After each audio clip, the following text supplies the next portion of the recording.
इस वक्त के सफर में अब सोशल अड्डा का रुख करते हैं, जहां आज बात होगी एमपीएससी यानी कि महाराष्ट्र पब्लिक सर्विस कमीशन की परीक्षा में पूछे गए 2 विवादित सवालों की, जिनको लेकर आयोग की काफी आलोचना हो रही है। दरअसल एमपीएससी की इस साल 1 दिसंबर को हुई प्रारंभिक परीक्षा में पूछे गए वैकल्पिक जवाब वाले 2 सवालों पर विवाद हो रहा है। इनमें से एक सवाल महिलाओं की शिक्षा को घटती फर्टिलिटी यानी कि प्रजनन क्षमता से जोड़ने वाला है। वहीं दूसरे सवाल में शराब पीने से बचने के लिए 4 विकल्प में से एक चुनने को कहा गया।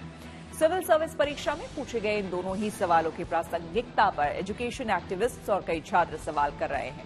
इनमें एक सवाल ये था कि महिलाओं की शिक्षा प्रजनन क्षमता को कम करती है क्योंकि, और इसके लिए 4 वैकल्प के जवाब भी दिए गए हैं। पहला, शिक्षा से महिलाएं कामकाजी बनती हैं। दूसरा, शिक्षित महिलाएं अपने बच्चों को भी पढ़ाना चाहती हैं। तीसरा, शिक्षा और साक्षरता से महिलाओं को गर्भ निरोधक के बारे में अधिक जानकारी मिलती है। और चौथा विकल्प ये है कि महिलाओं की आर्थिक स्थिति में सुधार है। वहीं परीक्षा में शराब पीने से जुड़े एक सवाल को लेकर भी काफी चर्चा हो रही है और इस पर विवाद हो रहा है।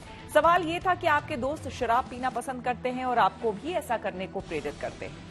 यदि आप उनके साथ नहीं जाना चाहते और खुद को शराब पीने की आदत से दूर रखना चाहते हैं तो आप क्या करेंगे? इसका जवाब देने के लिए 4 विकल्प दिए गए। इनमें पहला विकल्प था, मैं अपने दोस्तों को बताऊंगा कि मेरे माता पिता ने मुझे शराब पीने से मना किया। दूसरा विकल्प, मैं शराब पीने से मना कर दूंगा। जबकि तीसरे विकल्प में कहा गया कि मैं शराब सिर्फ इसलिए पीऊंगा क्योंकि मेरे दोस्त शराब पी रहे हैं। वहीं सवाल के जवाब का चौथा विकल्प ये था कि मैं मना कर दूंगा और उनसे झूठ बोल दूंगा कि मुझे लिवर की बीमारी है।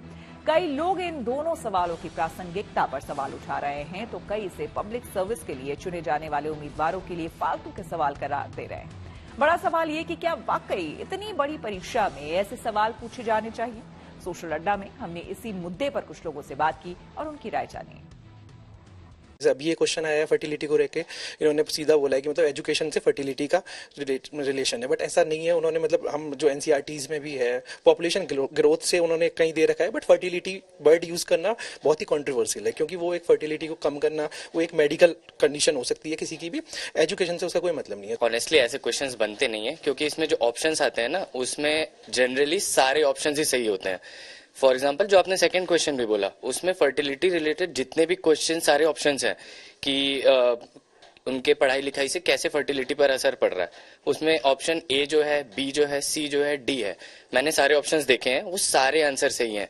लेकिन at the end of the day होगा क्या कि जो भी आंसर उनके हिसाब से एक कोई सही होगा एंड उसको वो सही कंसिडर करेंगे। और जहां तक ये बात आती है पहले वाले क्वेश्चन की अल्कोहल वाली, तो वो that is a personal choice. वो किसी का ऐसे नहीं हो, मैं क्यों रोकूंगा किसी को। अल्कोहल पे क्या है कि सबका अपने अपने मतलब पर्सनल चॉइस होती है, सो सबका ओपिनियन अलग होता है। और अगर यही सब्जेक्टिव क्वेश्चन होता तो इसके आंसर्स भी लिखने में अलग होता है, लेकिन ये क्योंकि प्रीलिम्स का था तो डेफिनेटली इसमें क्या एक आंसर फिक्स होता है, तो इसमें फिर वेगनेस काफी ज्यादा है। इससे कहीं ना कहीं कंट्रोवर्सी और इरप्ट होगी। तो ये गवर्नमेंट को अवॉइड करना चाहिए इस तरह क्वेश्चन से, जहां पे एक नई डिबेट शुरू हो जाए। आई डोंट नो कि उन्होंने फर्टिलिटी किस सेंस में यूज किया है, क्योंकि जो आंसर जो भी उन्होंने प्रोवाइड किए, जो भी ऑप्शंस वो सारे सही हैं कि वो विमेन के एजुकेशन के लिए, एडवांसमेंट के लिए वो कंट्रीब्यूट करता है या फिर अपॉर्चुनिटीज को बढ़ाता है वर्क के फील्ड में। तो all the options are right, but fertility just that कि हमें पता नहीं एग्जैक्टली कि उन्होंने किस कॉन्टेक्स्ट में यूज़ किया। मे भी उनके दिमाग में कुछ और चल रहा और उन्हें वो वर्ड इंट्रोड्यूस कर दिया है। तो आई गेस वो फर्टिलिटी की जगह कोई और अगर वर्ड यूज़ करते या रखते तो it would have been fine.